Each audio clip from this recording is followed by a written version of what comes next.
This program is brought to you by the University of Southern Queensland. Dean Lewis with Falling Up on phoenixradio.com.au. This is Spaced Out and my name is Jack Lewis. Mental health, it's a subject that we often talk about more than anything else, but it also seems to be an issue that we struggle with more than much else. For something we hear so much about, how much do we actually know about it? So here at Spaced Out, we wanted to explore what exactly it is and how we can keep our minds healthy. So join us over the next 7 or so weeks as we bring you The Universe in Our Mind with Dr. Rachel Hannam.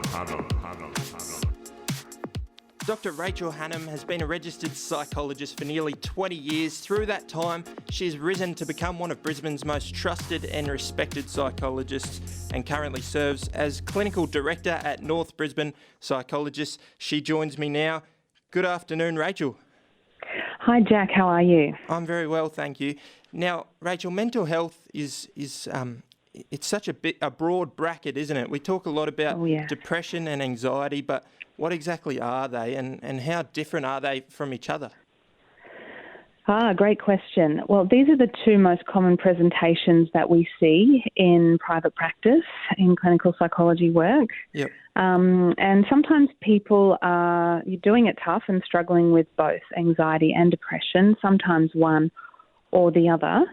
So the hallmark signs of depression are feelings of hopelessness and worthlessness, a loss of interest in things that you used to find enjoyable, can be difficulty sleeping, too much sleeping or not enough, feeling exhausted, changes in appetite, and just feeling really low on energy. Yep. And anxiety is quite different, although, like I said, some people can experience both concurrently or oscillate between them.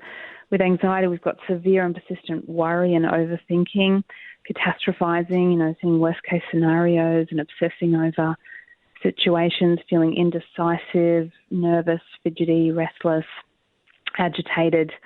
And it's different from just feeling sad or worried. All of us have sad days and we react. It's quite normal to react with worry to situations or sadness, but this is where it kind of doesn't necessarily fit the situation and it persists over time. Right. So how can we sort of tell the difference between when we're feeling sort of sad and worried to when we might be depressed or anxious? Yeah, well, often people aren't sure at first. Am I just sad? Is there a reason I'm sad? Oh, yeah, I had a breakup or my dog died, or I'm worried because I've got exams and I'm thinking, I might not pass all of my subjects. Yep. But if the sadness or the worry persists over time, and in clinical diagnoses, we often say it needs to have been going on for 6 months before a diagnosis will be given. So, normally our worries and sadnesses start to abate a little bit over time.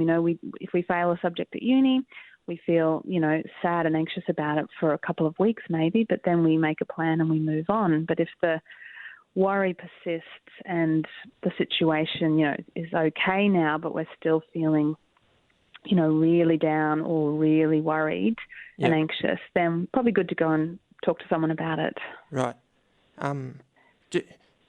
What's physically going on in our brains when we struggle with these things? Good question. It's really complicated, the chemical concoctions going on in our brains and nervous systems. Two of the main players, which most people have heard of, are adrenaline, cortisol, and these are actually just two of about 50 or 60, I can't remember, stress hormones that are secreted by our adrenal glands, which sit on top of our kidneys. And these stress hormones are very useful. We know we all need adrenaline to get things done. Cortisol helps lower our digestive system and redistributes resources around our body. And this is really, quite useful for motivation and self-protection. But what can happen is when our natural stress responses go a bit haywire, these stress responses should be self-limiting, but sometimes the brain goes awry and our adrenaline and cortisol levels don't drop back to baseline. Yeah. And so, we might notice that we're anxious, depressed, have digestive problems, headaches, muscle tension. There's all sorts of ways in which too much adrenaline and cortisol can manifest as symptoms in our body. Yeah, right. And so Those two chemicals, adrenaline and cortisol, are they also responsible for sadness and worry like before, but just in shorter term? Yeah, I mean, it's a pretty complicated sort of a chemical formula that goes on. Yeah. But generally speaking, people with high anxiety have high levels of adrenaline in their system. And if we have too much cortisol over time, we can end up in sort of shame, which is feelings of worthlessness and depression. So, yeah, they do tend to be associated with anxiety and depression differently in that sense. Yep. You mentioned at the start that depression and anxiety are the two sort of major presentations that you see when people have mental health struggles. Are there others which we should be aware of? Yeah, they are the two main ones. Sometimes we meet clients who are struggling with bipolar disorder symptoms. They might be high-functioning human beings holding down jobs, looking after kids, but they tend to oscillate between high levels of anxiety and mania and then back to sort of low energy and depression. So bipolar is another thing that we see. And then we see what's more considered developmental issues, not mental illnesses, such as ADHD and ASD. Yeah. Quite common presentations for psychologists, but people with those neurodevelopmental issues often experience anxiety and depression as a result of, finding life just a bit harder to do and society a bit harder to fit into. Yeah. For people struggling with this, is there hope, and what can we actually do to treat mental health struggles, and maybe specifically what does research say is the most efficient or most effective? Yeah, absolutely. I mean, I've had clients tell me that they think I've saved their lives. Yep. I think one of the things that's brilliant about my line of work is that, we do give hope to people, and we can do that very empirically and genuinely because we've seen people get better. As well as psychotherapy, which can be very useful to help uncover an understanding of your own mind and strategies for changing your thinking style and making a plan for how you're going to, change aspects of your lifestyle. Some of the things that people can do and already do for their mental health are things like exercise. Vigorous exercise, whether it's walking or yoga or team sports, has a major impact, on our mental health because it releases serotonin and other feel-good hormones. Yep.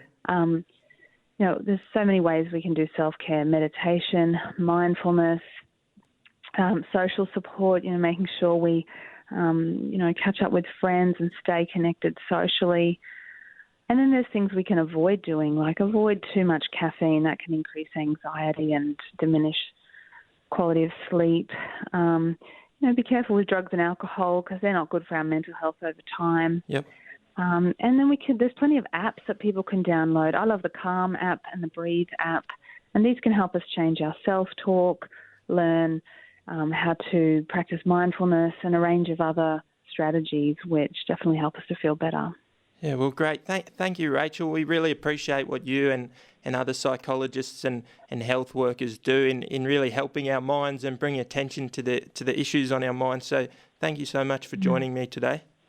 Thank you so much for having me, Jack. And you'll be back next week to talk about mental health and specifically with children with Pat. Yeah, I think I'll be back for the next 6 weeks after this or something like that, yeah? Yeah, I'm really looking forward. And one episode we're hoping to dig into what you spoke about with sport and how sport can be effective in relieving our mental health.